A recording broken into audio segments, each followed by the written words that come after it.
So hello there and hope you guys are doing absolutely fine. Welcome back to my tutorial series and now we have to begin part 2.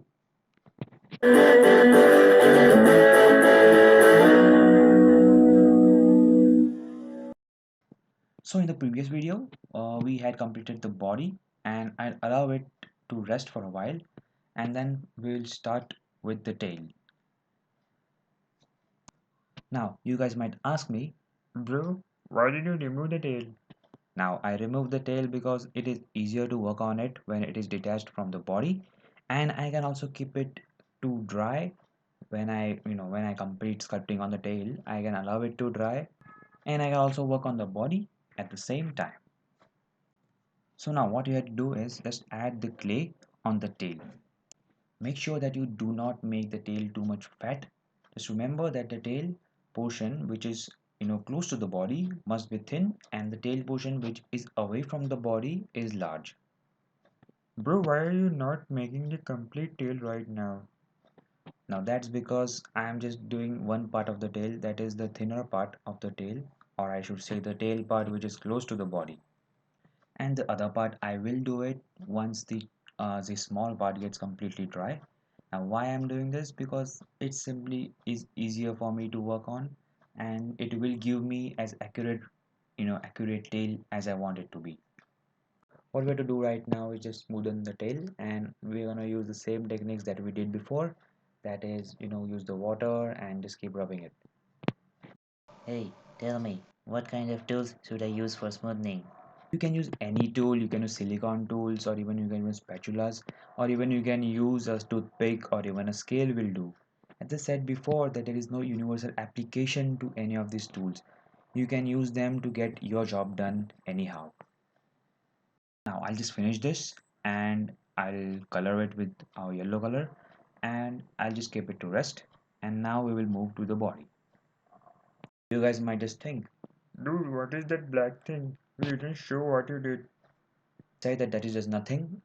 Each and every time when I create anything, even for second, third or even sixth time, I just keep experimenting new techniques. That's how I learn. I just learn by trial and error methods. So I just thought that I would make the eyes first, and but yeah, it didn't work out. So I'm not showing that, and I'm gonna cover it with clay anyways. So don't worry. Dude, enough of that. Tell us what you are doing.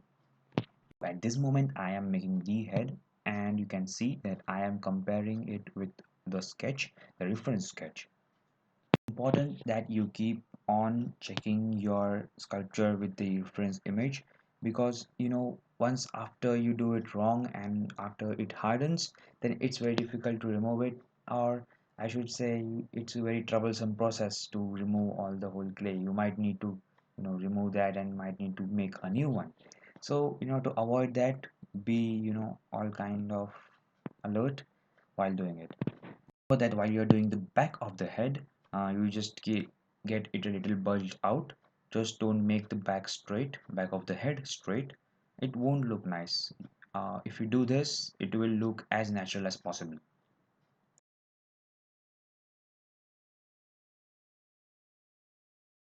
You also need to add some clay for the cheek area and do it both side and do it at an equal amount.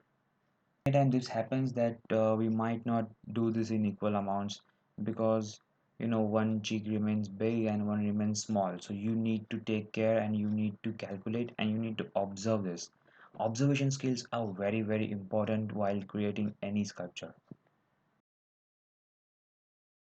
I've added enough clay on the head and all I have to do right now is just give it a proper shape. Now you guys might think that, bro, this doesn't look like a Pikachu yet. Yes, I can completely understand that, but these are the most important parts and these are the initial stages. If you do these right, then later on you will get your sculpture as you want him to be. So it is very important that you guys need to have a lot of patience while working on sculpting. Remember that you guys need to have this kind of shape. Just you can pause the video and study the shape as well. This is the initial shape, and now I'll just try to smoothen this. A bulged rounded beak in front and two cheeks as well, and just ignore the eyes part. You might see the black thing, but currently just trust me, ignore it. I'll just smoothen this up and we will do the eyes.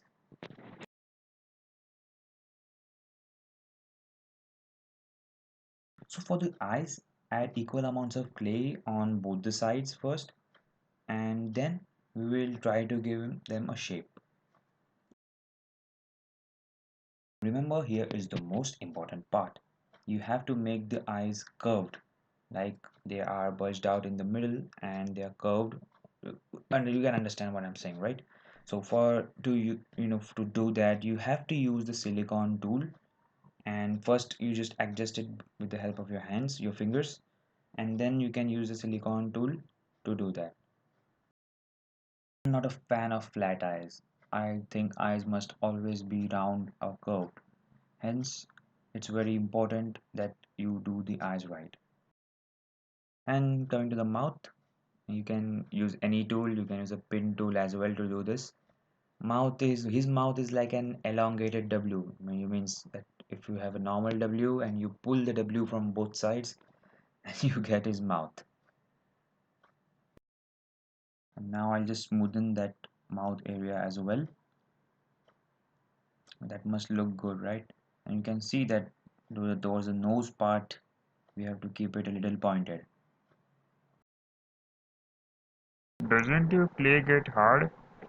Of course, that's what I wanted to say, that remember to do this process within 1.5 hours, because the clay will get hard in that time. And in this difficult, if you're finding this too much fast, then you can divide this process by doing the head part first, then the mouth, and then after drying it completely, you can do the eyes part later on. The eyes are the most important part, because even if you do the whole body right and your eyes are not that expressive, then your whole sculpture might not look that great. This is enough, and now I'll just color it and keep it to dry. And till then, I'll start with the tail. Now this seems easy. Yes, it is, because I'm not doing anything different over here. I'm just adding the remaining part of the tail. You will understand this part mainly by looking at the tail image. In the images, there's lots and lots of study and observation required to create any character. It's not just like just you look at it and you start. No, you have to observe its little details and everything. Just finish the tail and we'll call it an end for the part 2.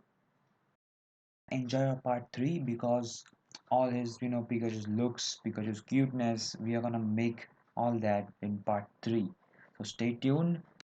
So thanks a lot for watching this video. I hope you have subscribed to my channel. If you haven't, please do it. That helps me a lot. And also do hit the bell icon so that you can get updates about whenever I post my next videos. Till then, thanks again for watching and see you next time with the same creation.